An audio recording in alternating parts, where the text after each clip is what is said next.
Hello everyone, welcome back to Tekpon. Today I'm here with TK. Hello. Hi, how are you? I'm great. Nice to meet you.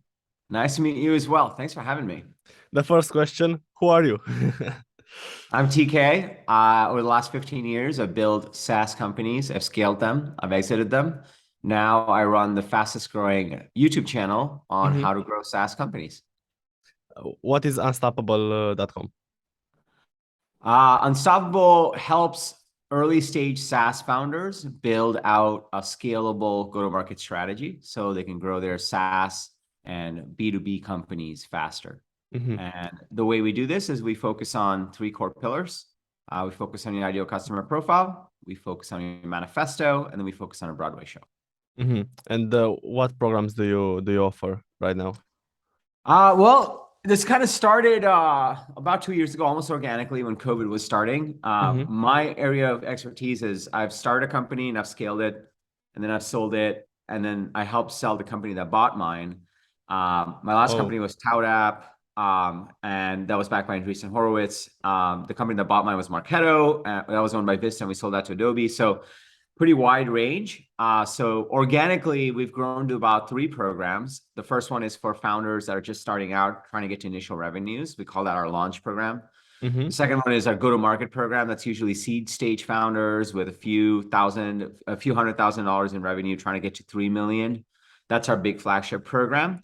And now Mhm. we've had a lot of founders that have graduated, and now they're like, "Oh, I hired a leadership team, and I need to figure out how to be a CEO." So we have our scale program, where we work with companies upwards of 100 million ARR right now. Mhm. And can you share with us some success story for each one? Yeah, absolutely. So B2B SaaS companies, they're essentially slow marination processes. And so the way we measure success, we have a short-term lens and a long-term lens. The short-term lens is usually within 3 weeks of joining, they have a revamped go-to-market strategy. They have much more clarified messaging. And so we see that consistently with founders going through the program where they're able to stop updating their website every single week. That's the biggest measure of success that we see with founders, because early stage founders are like, "Oh, we're changing the website," because they don't have clear messaging. Yes. So that's the biggest thing we look for. The second success point that we look at is a little bit more longer term, is do they actually print revenues? Are they able to get growth? Are they able to raise the next round? So far we've had companies that have raised Series A rounds, Seed Plus rounds. We've had companies that have kickstarted profitability. And so that's like the 1 year to 2 year time frame we look at to see the growth that they see. And so out of about 250 companies, at least 10, 15 of them have done that follow-on round thing. We've seen enough of the time go through. And benchmark in our industry is 92% of companies fail. And so we're basically looking to beat that benchmark over time. 90% of B2B SaaS companies fail. 92%, yeah, despite growth and initial growth in funding. That's right. And can you tell us more about your experience, your first companies? Yeah. So my first company I started in college with my fraternity brothers. We went to school at RPI, and it was 75% guys, and there's like not a lot to do. So us being nerds, we created a company. Originally, it was called My Pimp, PIMP, and but we were a bunch of nerds, so it was actually like it's an online calendar, and PIMP stood for Personal Information Management Portal. Okay. Uh, we rebranded. We rebranded. So by the time we were graduating, we rebranded it to HipCal. We were getting acquired. And that's really when I discovered Silicon Valley. We were acquired by a company called Plaxo. Mhm. And so we graduated from upstate New York, where it was super cold, and moved to California, where it was amazing. And we started working at that company, Plaxo. So that was like the first company where I like really got my start, where I'm Mhm. like, oh my God, you can like write code and build a product, and all these people can use it, and then it's worth something. It was Yes. incredible. Then I did a stint at Bridgewater, which is one of the largest hedge funds in the world. And then I quit Bridgewater after 3.5 years roughly. And then I started ToutApp. That was my last big SaaS company. And that one, I went the full route. Like I built it out, I got revenues, I was a solo founder. And then I built a team, raised venture capital. We raised from Andreessen Horowitz, Jackson Square Ventures, amazing angel investors. We grew that out, and then we sold that to Marketo. And from Marketo, you helped them sold to Adobe, right? Yeah, the funny part about that is once we sold to Marketo, I was like, oh, cool, I can go like take a break, right? And my boss at the time was like, no, we need you. Like, so they gave me the title of SVP of strategy, and we were doing a 2-year transformation in Marketo. Marketo was a $450 million ARR business, and we were like doing a transformation. They had gone private under Vista, and so I ran Europe for a quarter, and then I ran Australia for a quarter, and then I ran alliances, and then I ran acquisitions.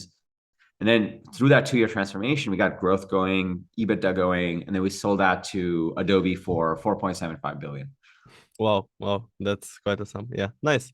And do you see yourself starting another company, or you're more of back to society Well, right now? I think that Unstoppable is my next company. Right now, we serve 250 CEOs globally. We have a founder in every single continent now working Wow. with us, building SaaS companies.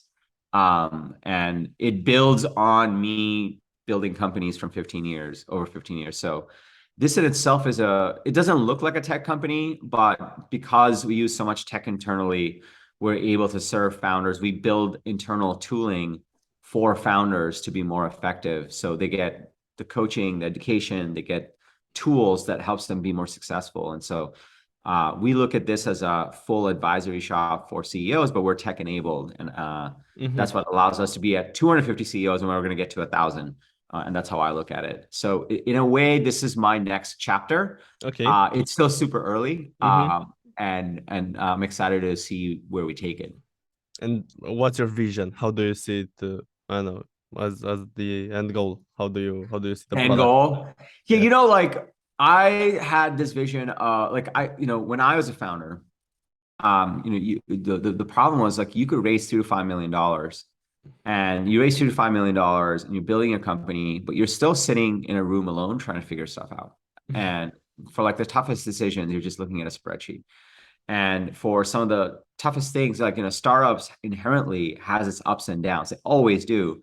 And in the downs, you're basically just alone sitting and watching a spreadsheet. You don't quite know who to go to. You can't quite go to a board member because they have a different interest in the game.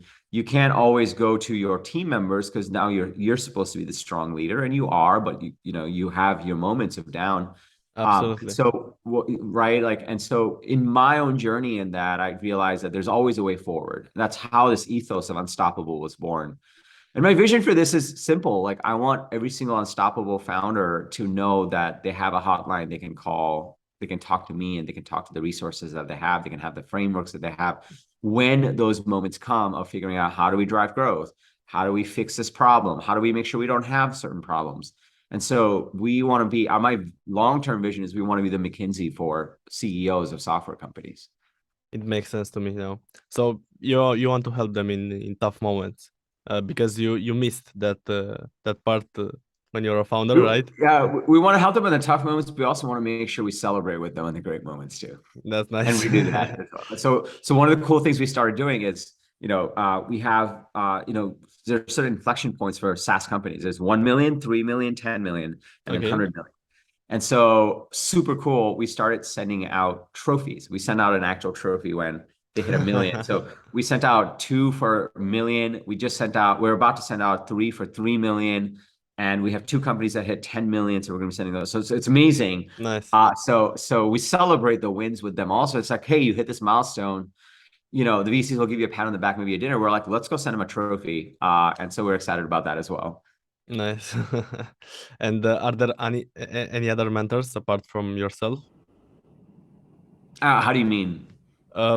People that founders can talk to. So they can talk to you, but I guess right now so one of the things we do differently is there are other programs in the market where it's like there's like a face, but then it's a bunch of ex-pizza boys that are trained as mentors, and they've never actually built company before. Yes. And founders don't like that. It's not very helpful. So we've made it where they directly interact with me. I'm the Mm-hmm. main person that's giving them, and we also connect them with other CEOs that are in similar stages, so they can help each other as well. But I'm the guy. I That's who understand. they're here for, and so that's how we've done it versus trained mentors, which is not very helpful. Yeah, because they have different problems and they want They've never done it. someone. They've never Yeah. done it. Like, Yes, right? exactly. Like, you don't want to get advice from people that aren't believable what they do. Absolutely. Absolutely. Yeah. Okay, it makes sense. It makes sense. So you're different from your competitors in that way because they can talk directly to you. Yeah. To Yeah, and you And I actually also like it. I like doing this. yes, There's nothing yes, else yes. that I You do. also That learn makes a a big lot. difference. Yeah. Um, what's your best piece of advice for SaaS founders, for starting founders who want to build Yeah. a SaaS? We talk about this all the time. And if you ever go to our YouTube channel, you'll see me talk about this quite a bit. There's three core pillars for SaaS businesses. There's product, and Mm-hmm. founders automatically focus on product. But the other two pillars is market and go to market. And if you take any average team, if they are in a stellar market, they can have a mediocre team and a mediocre product and a mediocre go to market, they'll still be wildly successful. Hmm. And so, what I always say is make sure you think about market first, the urgent and important problem you're solving, the dynamics in that market, the budget in that market really determines how hard or easy it's going to be for you to win. Then comes product. How do you actually build a product that solves that urgent, important problem in a differentiated way? So that's the second most important. But then if you do those things, but you don't do go to market properly, then you will fail. You can have a stellar market, a stellar product, but no one will ever know about it. And so we think of it as a Venn diagram. You have to optimize for all three of these things. You can't just over-index on one. And founders tends to over-index on product. A lot of times you'll see them say, oh, we're just this one feature away, and then everyone's going to love our product. It's never the case. It's never one feature away. So you want to think about go to market and market as early as possible. Today, also, I think that founders are done a huge disservice. I mean, a lot of founders are like, oh, we're product-led growth. And there are all these people talking about product-led growth, but what they're not talking about is even for product-led growth to work, you need marketing. You need people to be aware of your product. You need just launching on Product Hunt or doing an AppSumo deal is not a go-to-market strategy. That's a one-time thing. And so even if you're product led and you don't have salespeople, it means you still need marketing. You still need go-to-market. You still need to think about your market. And that's the one big piece of advice. It's like, please think about go-to-market, market, and product in a holistic way. Love it, love it. And you also mentioned your YouTube channel. What's the thing that founders can learn most from following you? Why should they follow you? Go to market. Okay. That's it. How do you drive growth? What are the core pillars? And I found that so I'm an engineer and I had to teach myself as a founder sales and marketing. Mm-hmm. And so in the channel, when you go there, and hopefully you guys can link to it in the description or whatever, Yes. or you can just go to tkkader.com/YouTube. I bring an episode every single Sunday. I'm like, hey, here's 3 principles you need to know about sales and marketing. And that's me speaking as a founder turned marketer. And what that forces me to do, which I think founders appreciate, is that I cut out all the fluff. Like it's like, hey man, like here's just really what you need to know so that we can get to this, right? Because Yeah. I really think that traditional marketers, one, are boring, and two, overcomplicated. And so we're trying to change that game as well. Mm-hmm. Mm-hmm. And you said you're one of the fastest growing channel on YouTube. Yeah. Pretty amazing. Nice. Honestly, I find it amazing too. And do you think someone can be good at technical and also be a good marketer, like you said, or I should they think focus on one? I think you have to be. I think you have to be to be You successful. have to be a Right. bit generalist, right? Yeah. No, think about it, right? Like, let's just say you're technical, right? I think you have to be able to embrace sales and marketing because it's not just about, selling the product. Let's just say the product's good, right? Let's just say you have a co-founder that's doing some of the selling, but you have to, most of the job is selling and marketing. Like if you need to recruit engineers, you're selling and marketing your culture, your beliefs, the tech stack you're on, why they should work here versus Tesla. So recruiting is sales. If you're Yes. going and raising money and you're getting investors to write you a check, that's sales and marketing, right? If you're like have an army of salespeople at some point, and you're doing your first $1 million deal. At some point, that customer is going to like, let me go talk to the CTO or CEO, and that's sales and marketing. And so this is it. You got to learn it. You got to embrace it because it's crucial for every aspect of the business. Yeah, I saw a post on LinkedIn and someone said that nowadays it's easier to be a technical person learning marketing than a marketing person learning technical stuff.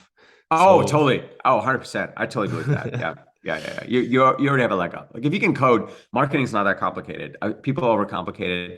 And so as long as you are willing to embrace it, you can own it. And that's what I did. And that's why I share the things that I do in my channel. what's your favorite software? Favorite software? Hmm. Oh my God. I use so many. Top Um, five, let's say top three. I'll give you top three. Top three. Okay.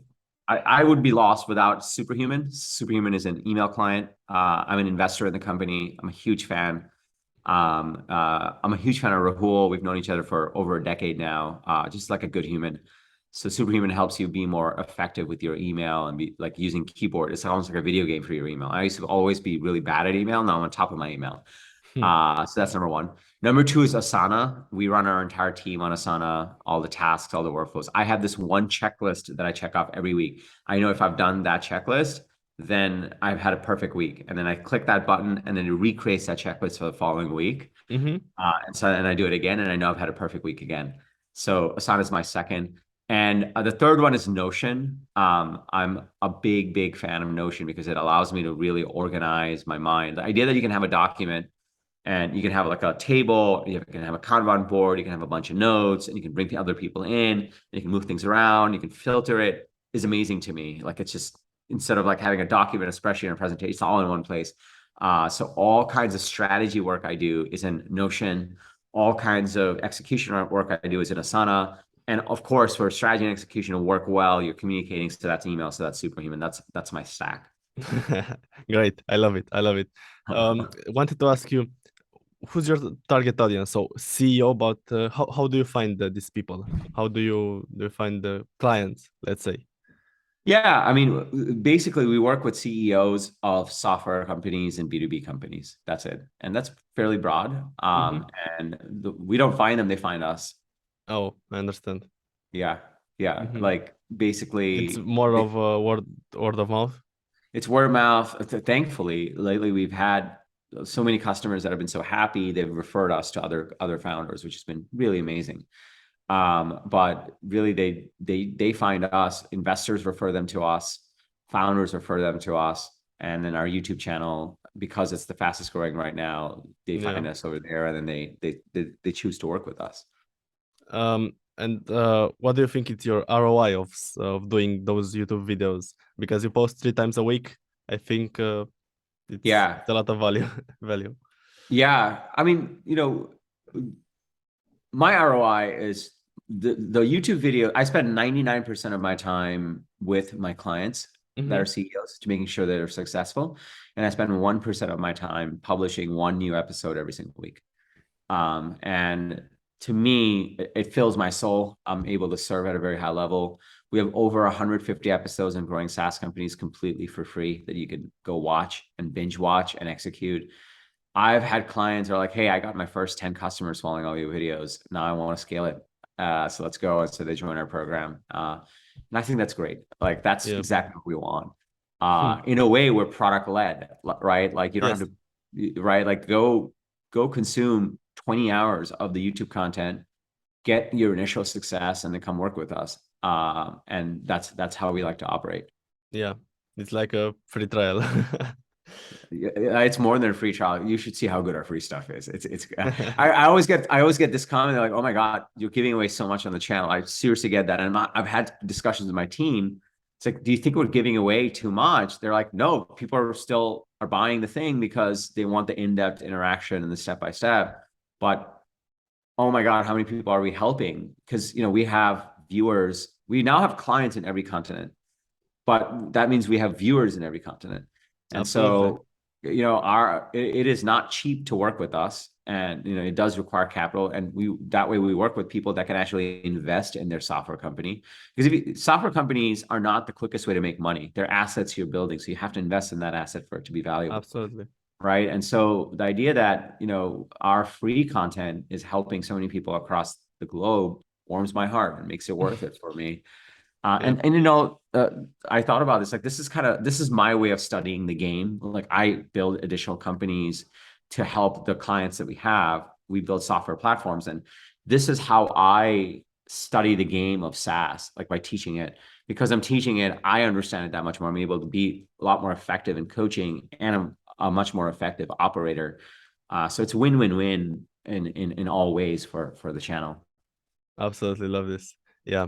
So you see the problems of CEOs have, you find solutions, you learn it yourself, you teach to others. Incredible. Yeah. Yeah, I mean, well, I'll tell you this. It's less so about finding the solutions. It's more like, oh yeah, we had to deal with that. Oh God, yeah, you got to know these three things. I think because it's coming from experience, it's more authentic versus like, theory. Yeah. I know Right? what to Like, say. my team will be like, oh, we should do a video on this. I'm like, oh God, yeah, that happened. Yeah, got it. I know exactly what to talk about. Like, it's coming from 15 years of experience, and I think that helps. And like, I'm about to turn 40. So you can't, like, I probably look a little bit younger than 39. But the experience is there, and I think that makes a big difference in the quality. Absolutely. Otherwise I wouldn't do it. If it was theoretical, I'm like, oh, I read in a book that this is how you grow software. It's like, stop wasting people's time. Like, so Absolutely. Yeah. People should definitely follow you. Thank you so much for being here. I'm grateful. And is there anything else that you want to tell us? Yeah, no, go check out our YouTube channel. Just go to tkkader.com/YouTube. If you'd like to join one of our programs, go to getunstoppable.com. If you want to get in touch with me, connect with me on LinkedIn and DM me. I'm happy to chat as well. And Christian, thank you for having me. You had such incredible questions. I really enjoyed the interview. Like, there were clearly questions that were like, oh, I don't know the answer to that. Let me think about it. Yeah. Thank you for having me. I really appreciate it. It was a lot of fun. Thank you. I'm grateful. All the links below. See you. Thank you.